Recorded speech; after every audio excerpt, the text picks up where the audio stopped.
Hey, Lance from RigWheels. And Brian from Emotomo. And we're here at InfoComm 2026 in Las Vegas talking about the Monorail.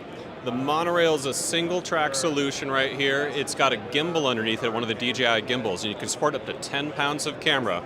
It's really easy to set up an A point and a B point and have a transition between that.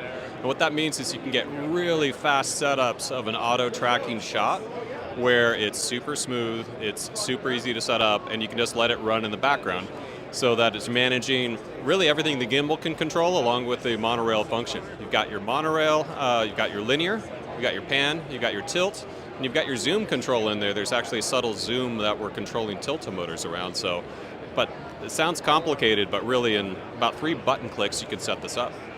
And one of the things that's unique about Monorail is it can be extended as long as you want it. So from a wall-mounted solution that's 10 feet long to an arena that's 100 feet long, Monorail can be extended to the need. So that's Monorail from RigWheels and Emotomo.